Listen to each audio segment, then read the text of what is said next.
What's going on, guys? Tommy from Offroad Jeeping here. So, despite the fact that it looks like I'm still a high schooler, I actually have racked up a considerable amount of miles over the years on a lot of different types of tires.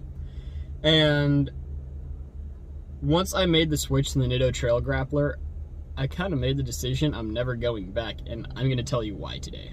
So, I'll start by sort of giving a background of tires that I've run and sort of how many different types of tires I've experienced time with. So me personally, I have had BF Goodrich Mud Terrain KMs, the first generation. I've had BF Goodrich Mud Terrain KM3s, the newest generation. I've had Goodyear MTRs, and I've had two different sets of 40-inch trail grapplers. And the trail grapplers are, and I've also had a good amount of experience spending time behind the wheel on a rig with KO2s and a rig with the Pro Comp Mud Terrains. So I've spent what I think is enough time with each of those tires to give a fairly honest opinion on each one, but today's just going to focus on the trail grapplers. So when I made the switch to tons, a lot of people are running the 40-inch trail grapplers, so I decided to give them a try. I'm not gonna lie, before I had tried them, I don't know why, but I just sort of thought of Nittos as a bro truck tire. Maybe it's because a lot of bro trucks run Nittos, but I didn't really come into them too optimistic. I expected them to be good on the street, but I didn't expect them to be this good on an off-road. So the biggest thing that blew me away was how good the road manners are to this day on these tires. Get to the wheeling, don't worry, wheeling's coming. For now, I want to talk about the road manners. Just absolutely phenomenal. For a 40-inch C-rated mud tire, I can't speak highly enough about it. And to talk more about that, we're going to go outside the Jeep. So, for the first time in a while, this thing's actually clean, but if you look at my trail grapplers, you can tell, like, they've been used and abused. There's chunks taken out of them, like, all over the place, from being wedged up into corners that weren't trimmed correctly, spending a lot of time in rocks. And these things don't have a single weight on them. Not one. Not even when they were new, not now, not added. These don't have a single weight on them. And even, like, so I'd probably have to guesstimate I've put about 25,000 miles on these tires since new. And it shows them, like, I've put them through hell. And still no weight, and still so smooth. So I can, like, the only reason I don't cruise 90 all the time is because of the gas mileage, because these tires will cruise 90 completely smooth. I can go 80, 85, and these tires track perfectly straight, super smooth. Before these, I had the MTRs, and once those tires started chunking like this, like, they never, like, the MTRs look so much worse after 15,000 miles than these look after 25, 30. Like, I was balancing those tires every 6 months just to keep them drivable, even less smooth. And the fact that these tires are still as smooth as they are with the mileage they have and the beating they've been through with no weights is just, it's a testament to just the manufacturing process that Nitto does and sort of their attention to detail and making sure everything leaves their shop the right way. So now we can talk about wheeling. So like I told you, I was a little bit skeptical when making the switch to trail grapplers, just because I don't know why I had that mental image of street tire in my head. So I was like, okay, awesome, they're great on the street, there's going to be a great daily driver tire, but I was still a little worried about how they were going to do off-road.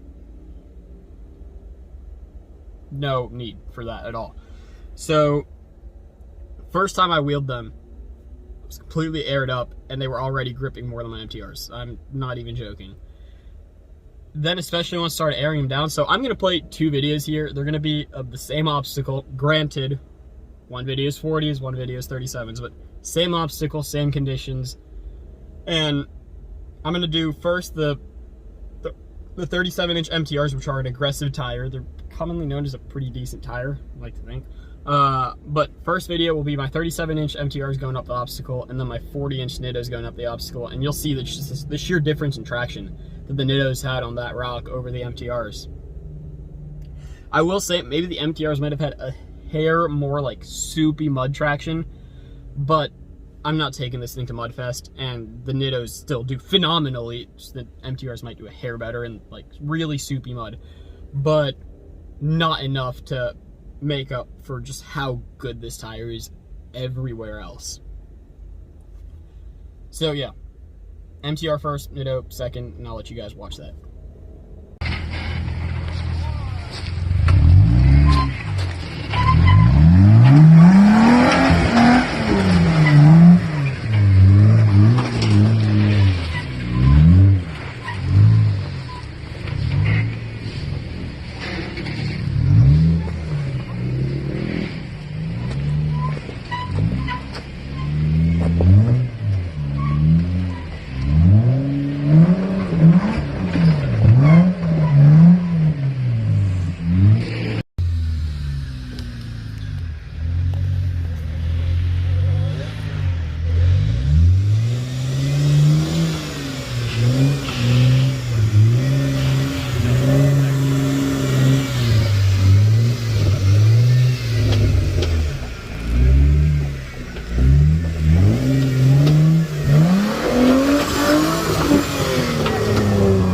So yeah, you guys can see it there, like the proof is in the pudding. The Nitto just grabs so much better.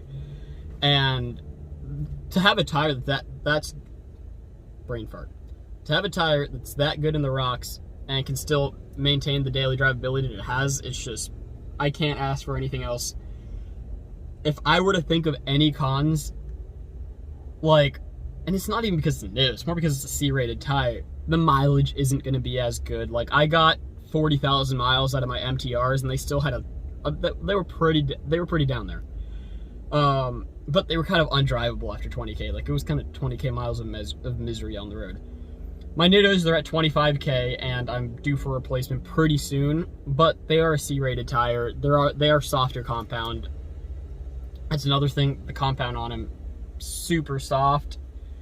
For, like, compared to other tires in the same run, like, I'll grab a Baja Boss and try to, like, sort of twist the lugs, and you can just tell the Nitto's a softer tire. Granted, that probably means the Baja Boss will wear a little better, but it's a trade-off I'm willing to make. These tires are at 25,000 miles. They're due for a new one, and I really thought about maybe switching it up, trying something new, but I'm not going to try to fix what's not broken. These Nittos have been so good to me, and I'm definitely going to run another set, and I'm not going to lie, just the fact that these tires grip as well as they do, and the fact that I never balanced them 25,000 miles later, they're still smooth, they might have turned me into a little bit of a Nitto fanboy. Some of you know I'm looking to buy a truck soon. I'm probably going to do ridge grapplers on that.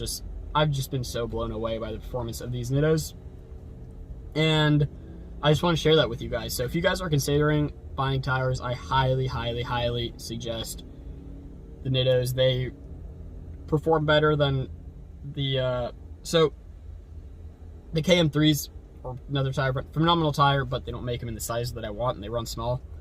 So that was one of the main things that drew me away from the KM3s. But the Nittos, they perform better than just about any other tire I've run overall. Each tire is good in its own little way, but the Nitto's just so good overall. So yeah, if you're looking for tires, I highly, highly, highly suggest looking into the Nitto Trail Grapplers. You won't regret it.